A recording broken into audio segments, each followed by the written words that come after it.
మండలానికి మీరు ఇద్దరిని చంపండి, నేను ఉంటాను, నేను పోలీసులు నేను చూసుకుంటానంటాను. మీరు దాడులు చేయండి, మీరు దాడులు చేయండి, మీరు చంపండి, పోలీసులు నేను చూసుకుంటాను, కేసులు నేను చూసుకుంటాను అని చెప్తా ఉన్నాడు. విజయోత్సవ సభ పెట్టి మండలానికి ఇద్దరినన్నా కానీ కనీసము చంపండి అని చెప్తా ఉన్నాడు. నేను అడుగుతా ఉన్నా, ఇంత దారుణంగా స్థానిక ఎమ్మెల్యేలు మీటింగులు పెట్టి చంపమని చెప్తా ఉంటే పోలీసులు ఎందుకు కేసు పెట్టడం లేదని అడుగుతా ఉన్నా. లా అండ్ ఆర్డర్ బతకాలి అని అంటే, ఇది ఆగిపోవాలి, రాష్ట్ర వ్యాప్తంగా కూడా ఆగిపోవాలి అని అంటే చంపిన వాళ్ళను మాత్రమే ఇరికించడం, చంపిన వాళ్ళను మాత్రమే కాదు కేసులో పెట్టడం, ఆ చంపిన వాళ్లకు ప్రొటెక్షన్ ఇచ్చే వాళ్ళను కూడా ఎప్పుడైతే స్టేషన్లలో పెట్టడం మొదలు పెడతామో అప్పుడే ఈ రాష్ట్రంలో లా అండ్ ఆర్డర్ నిలబడుతుంది. నేను ప్రతి ఒక్కరికి కూడా విజ్ఞప్తి చేస్తా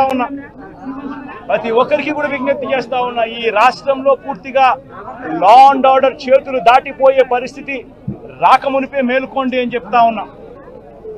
ఎడ్యుకేట్ చేయాల్సిన అవసరం ఉంది, అవేర్నెస్ క్రియేట్ చేయాల్సిన అవసరం ఉంది, దీనిని ఆపాల్సిన అవసరం ఉంది అన్నది ప్రతి ఒక్కరూ కూడా గుర్తించమని కోరుతా ఉన్నా. ఖచ్చితంగా జరుగుతా ఉన్న ఈ అన్యాయాన్ని అందరం కలిసికట్టుగా పోరాటం చేద్దాము అని చెప్పి అడుగుతా ఉన్నా. ప్రతి మీడియా ఛానల్కు నేను కోరుతా ఉన్నా, ఇవన్నీ ప్లే చేయండి. కేవలం వాళ్ళని మాత్రం చంపిన వాళ్ళని మాత్రమే ఆపాకండి, చంపించిన వాళ్ళని కూడా తీసుకొని రావాలి.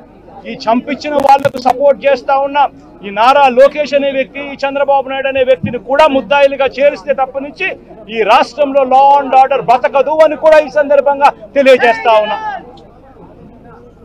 సార్, ఇప్పుడు జగన్ హత్య రాజకీయాలు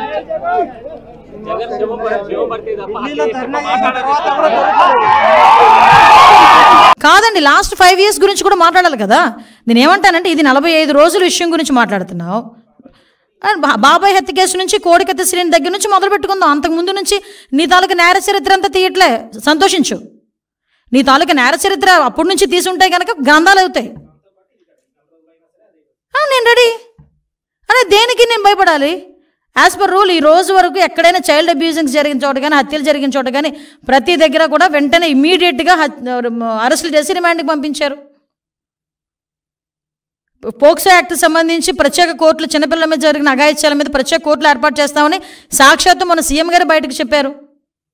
దీని మీద ఎంత ధైర్యం ఉంటే ఈరోజు ఒక సీఎం గారు ఈరోజు వైట్ పేపర్ రిలీజ్ చేయాలండి? లా అండ్ ఆర్డర్ విషయంలో మేము తప్పు చేయలేదు కాబట్టి లాస్ట్ గవర్నమెంట్లో జరిగిన సిచ్యువేషన్స్ అన్నింటిని ఎక్స్ప్లెయిన్ చేయాలి. ఈరోజు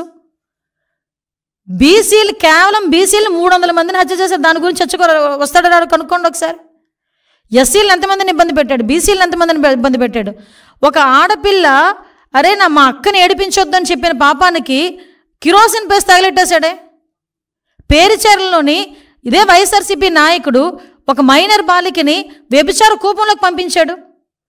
6 నెలల తర్వాత ఆ పిల్ల ఇంటికి చేరి అలోలక్షణం ఏడిస్తే ఇవి ఆ రోజు అప్పటి వరకు కూడా చర్యలు లేవు. ఒకరిని కూడా అరెస్ట్ చేయలేదు. ఇలాంటివి సంఘటనలు చాలా ఉన్నాయి. మేము చెప్పాలంటే ఎక్కడ కూడా ఏమీ దొరకట్లేదని ఒక్క వినుకొండ ఇష్యూని చేతిలో పట్టుకొని ఏదో రాద్ధాంతం చేయడానికని చూసి అక్కడేమో కన్ఫ్యూజన్ క్రియేట్ చేస్తున్నాడు. వాళ్ళతో ఫోటోలు ఉన్నాయి, వీళ్ళతో ఫోటోలు ఉన్నాయని. నేను చూపించిన లాస్ట్ 5 సంవత్సరాల్లోని జరిగిన ప్రతి క్రైమ్లోని కూడా జగన్మోహన్ రెడ్డితో ఒక ఫోటో ఉంటుంది వాళ్ళది.